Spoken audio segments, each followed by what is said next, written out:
पहले हुजूर पाकिस्तान के हवाले से मैं चाहूँगा कि कुछ आप मदनी फूल इरशाद फरमाएं और फिर इंशाल्लाह मैं आपसे सवालात कुछ आगे बढ़ूँगा कि पाकिस्तान की एक खूबसूरती है। पाकिस्तान में आप पैदा हुए हैं। आज दोपहर के प्रोग्राम में भी हमने कुछ आपके मलफूजात सुने हैं, तो पाकिस्तान की कुछ खुसूसियात के हवाले से कुछ आप इरशाद फरमाएं।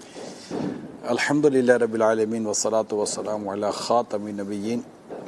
असल में हफ्ते को मदनी मुज़ाकरे में भी बराह रास्त अमीर सुन्नत ने भी बहुत कुछ बातें इरशाद फरमाई और कल रात भी जो खुसूसी मदनी मुज़ाकरा हुआ जश्न आज़ादी के मौजू पर, उसमें भी कई बातें बयान हो चुकी हैं।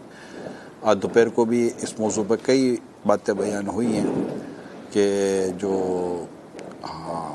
पाकिस्तान है ये अल्लाह पाक के इसमें कई बेशुमार नेमतों का ये गोया कि एक मरकज़ है।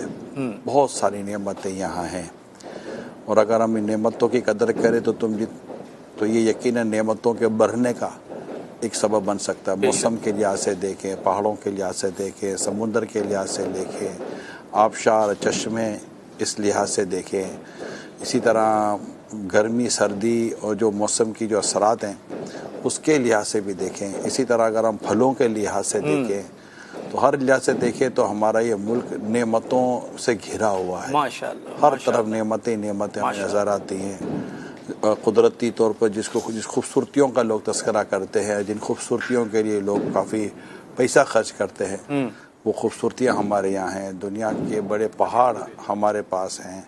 तो अल्लाह पाक ने देखा जाए तो बेशुमार नेमतें अता फरमा। फिर इश्क़ रसूल का जो अंदाज़ यहाँ देखा जाता है, मसाजिद यहाँ जो हैं, अज़ानों की आवाज़ें हैं, कुरान करीम की तिलावत है, हुफ़ाज़ हैं। फिर इस्लामी त्यौहार का जो एक ख़ूबसूरत मंज़र हमें अपने वतन अज़ीज़ में नज़र आता है। मिसाल के तौर पर बकरा ईद अभी गुज़री है, तो बकरा ईद का जो एक जो समझें कि इसकी एक अपनी वो अंदाज़ है। अपने दुनिया के मुल्कों में कई ऐसे दुनिया के ममालिक हैं जिनमें इस तरह के अंदाज़ उमूमन देखे नहीं जाते। और इसी तरह ईद कुर्बान के साथ ये ईद देख लें जो मीठी ईद कहलाती है जी, तो इसका भी जो अंदाज़ है वो अपनी मिसाल आप है। अभी ये आप बस वक्त अभी ज़्यादा नहीं रहा, 12 रबीउल अव्वल माह मिलाद, माह रबीउल अव्वल की आमद है।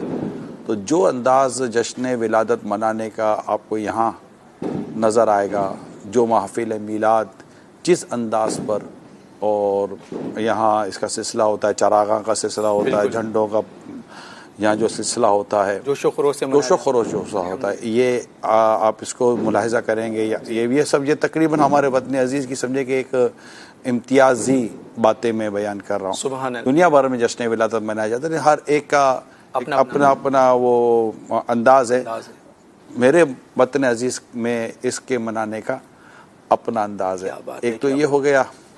फिर आप गौर करें ना, माह रमज़ान, हाँ जी, तो माह रमज़ान आप दुनिया में कहीं भी गुजार लें, यकीनन बाज़ जैसे मदीना मुनव्वरा के रमज़ान की तो क्या बात है, मक्के बाकी माह रमज़ान की तो क्या बात है, वो हमारी अकीदतों के मराकीज़ हैं बेशक, और दुनिया उस तरफ जाती है माह रमज़ान गुजारने के लिए।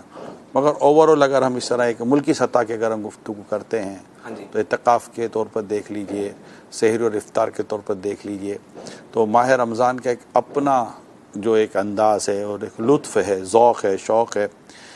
इसमें यकीनन मैं यही कहूँगा कि दावत इस्लामी के दीनी माहौल से एक वाबस्तगी के साथ में बात करूँ तो फिर ये मज़ीद इसमें आप प्लस करते चले जाएंगे। तो ओवरऑल अगर देखा जाए तो वतन अजीज़ में एक दूसरे का लिहाज है, काफ़ी लिहाज है। ये उसको पता चलेगा जो मुल्क के बाहर रह कर आया है। अच्छा, हाँ, ये बाज़ औक़ात हमें चीज़ों का पता नहीं होता और हम तबसरे करते हैं अपने मुल्क के ताल्लुक़ से। जैसा कि पिछले कुछ सालों पहले एक प्रोग्राम में किसी इस्लामी भाई ने मुझे कहा था, काफ़ी कम नेगेटिव बातें की थी और बाहर मुल्कों की पॉजिटिव बातें की थी। तो मैंने उनको पूछा था कि आप किन किन ममालिक में गए। अच्छा, कहा कि मैं गया तो कहीं नहीं हूँ। तो मैं कहा फिर आप तबसरा बनता नहीं है आपका। सही, जब आपने जाकर देखा ही कुछ नहीं है तो फिर आप इतना तबसरा कैसे कर सकते हैं? बात वैलिड नहीं रही उनकी। देखा ही नहीं ना। हाँ अच्छा देखा है तो खाली जाकर हाथ लगा कर आ गए, सही। तो ऐसा भी बाजों का होता है। सही। तो अगर आप किसी मुल्क में रहे हैं, गए हैं, यानी मैंने कई कह सकते हैं कि एक ऐसा वक्त भी आया कि 2-2, 3-3 माह या शायद 4 माह का अरसा था, आई थिंक, अगर मैं गलत नहीं हूँ तो शायद 4 माह का अरसा था जो मैं अपने मुल्क से बाहर ही रहा हूँ। तो ये सारा चीज़ें जो है ना वो देखी हुई हैं। तो अगर हम ओवरऑल देखें तो जो मोहब्बत, प्यार, एक दूसरे का लिहाज, हमारे बड़े बुजुर्गों का लिहाज, उलमा मशाइख का लिहाज, फिर जो एक इस तरह की मैं अगर बोलता चला जाऊं तो शायद एक तफसील है, अल्लाह वालिदैन के ताल्लुक से देखा जाए तफसील है। फिर ईमान के तहफ़्फ़ुज़ के जितने मवाक़े और मामलात यहाँ हमें मुयस्सर हैं, इसकी भी एक ये भी एक अपनी मिसाल आप है। हमारा मुल्क बच्चों की तालीम और तरबियत के लिहाज से जो ऑप्शन और खूबसूरतियाँ यहाँ पर मौजूद हैं आपको कम ही ये नज़र आएंगी।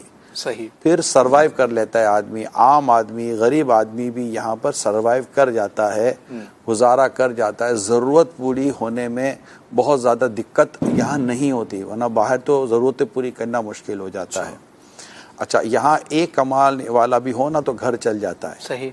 और बाहर मुल्कों के अंदर शायद मेजोरिटी कंट्री कहूँ तो भी हो सकता है गलत ना हो, सही, कि जब तक के फैमिली के तमाम मेंबर ना कमाए ना, रोजगार ना कमाए, इंक्लूडिंग बूढ़े माँ बाप भी कुछ ना कुछ करेंगे, अल्लाह, या फिर इनको गवर्नमेंट की तरफ से सब्सिडी मिलती है, सही, मदद मिलती है, ठीक है, और फिर ये कि बच्चे और बच्चों की अम्मी और ये सारे मिलजुल कर वह घर के बड़े छोटे सब मिलकर कुछ ना कुछ काम, कारोबार, रोजगार करते हैं, तब जाकर घर चलता है। लेकिन यहाँ सच इसका इतना ज़्यादा वो नहीं है। एक आध या दो भी अगर घर के हों तो वो भी घर चल जाता है, सरवाइव कर लेते हैं लोग। वहाँ तो सरवाइव नहीं हो सकता, किराए नहीं निकलते और बहुत सारी चीज़ें हैं वही पूरी नहीं हो पाती, ग्रोसरी पूरी नहीं हो पाती, तो फिर कहाँ से काम होगा। तो यूँ ओवरऑल देखा जाए, सही। अब कोई सुनने वाला कहे कि यार इससे कोई मुल्क वतन अजीज़ में कमज़ोरी या खामी नज़र आती भी है कि नहीं आती? जी, देखिए, कमज़ोरी खामी तो आपके अपने घर में भी, अगर मैं आप अपने घर के अंदर इस वक्त मौजूद है ना, जहाँ भी मुझे देखो सुन रहे हैं जी, तो खाली मैं ये कहूँ ना कि यहाँ खामियाँ निकालना शुरू करें तो शायद 420 खामियाँ आप अपने घर के अंदर निकाल लेंगे। यहाँ तार निकला हुआ है, तो पलक निकला हुआ है, तो यहाँ पर कलर उतरा हुआ है, तो यहाँ पर ये उतरा हुआ है, तो ये खिड़की सही बंद नहीं हो रही, तो कुंडी सही बंद नहीं हो रही है, तो फला ये सही नहीं हो रहा, तो नीचे ये सही नहीं, यानी घर की चार दीवारी के अंदर कमज़ोरी कहाँ नहीं होती। अच्छा, घर आप वजूद अपना ले लें, जो भी देखने सुनने वाले वो अपना वजूद लें, ये 5 फीट का, 5.5 फीट का, 6 फीट का वजूद लें और देखें कि इसमें कहाँ का वीकनेस और कमजोरियां, कहाँ का प्रॉब्लम है। तो जीरो प्रॉब्लम और जीरो कंप्लेन पर आपका बदन नहीं चलता तो ये तो पूरे के पूरा मुल्क है। सही, लेकिन है तो मेरा ना, ठीक है।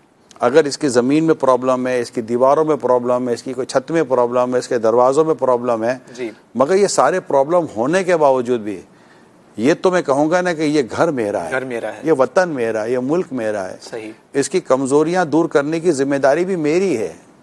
ऐसा तो है नहीं कि हम कमज़ोरी की को, लेकिन आज ही कमज़ोरी पर डिस्कस करने की क्या ज़रूरत है, पूरा साल भरा हुआ करते रहेंगे। सही, अब जिस बच्चे की सालगिरह हो है, ये मिसा का तो वालिद साहब की सालगिरह है, बच्चे बाप की वालिद साहब की सालगिरह मना रहे, बर्थडे मना रहे, और आज बच्चे की सालगिरह मनाई जा रही है, यानी वालिद साहब की सालगिरह मनाई जा रही है, बच्चे मिलकर वालिद साहब का बर्थडे मना रहे हैं। ठीक है, अब बर्थडे मनाते हैं, अब्बू आज आपका बर्थडे है, हाँ जी, बहुत बहुत मुबारक हो आपको, आपकी बर्थडे, मगर अब्बू आप में ये प्रॉब्लम है ना, आप में ये प्रॉब्लम है ना, आप में ये प्रॉब्लम है ना, आप ये प्रॉब्लम, आप बोलेगा यार। तो ही ओवरऑल देखे तो अल्हम्दुलिल्लाह अल्लाह पाक ने वतन अजीज को खूब नेमतों से नवाजा है। हाँ, जब हम ये कहेंगे कि यार मुल्क में ये प्रॉब्लम है, हाँ जी, तो यहाँ मुल्क से मुराद या तो हमारा सिस्टम है, ठीक है, या हम खुद हैं, ठीक है। दरो दीवार का क्या प्रॉब्लम, मुल्क क्या मतलब पाकिस्तान अगर किसी का नाम है, हाँ तो क्या चार दीवारी का नाम पाकिस्तान है? तो पूरी जमीन है, लैंड है, हाँ जी, ठीक है। अब इसमें जो खूबियां पैदा हुई हैं, जो इसमें जो खराबियां पैदा हुई हैं, इसका जो मतलब के अपने ऊपर लेना तो अपने ऊपर भी तो लेना ना।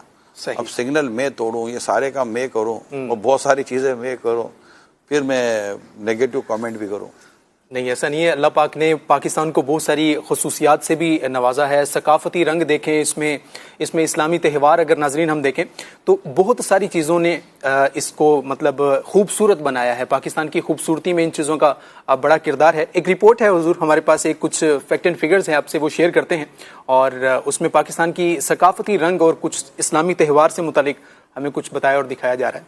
जी दिखाइए। पैकेज नंबर 2 प्ले कीजिए।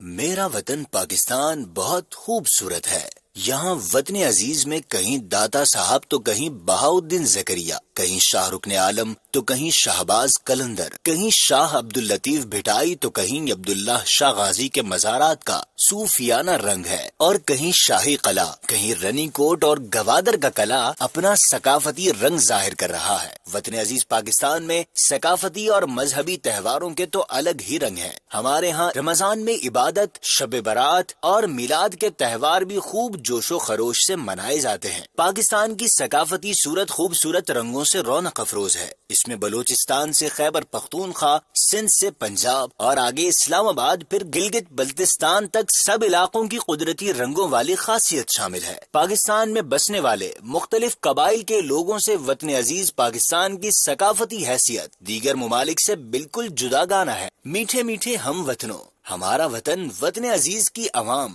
और हमारी तहजीब बहुत खूबसूरत है, लेकिन गुज़िश्ता कुछ बरसों से मुल्क में पनपने वाले मनफी रवैये, गैर मुल्की अक़वाम के तौर तरीकों और मनफी रस्म रिवायात से हमारी खूबसूरत तहजीब को नुकसान पहुँच रहा है। इसको रोकने की सख्त जरूरत है।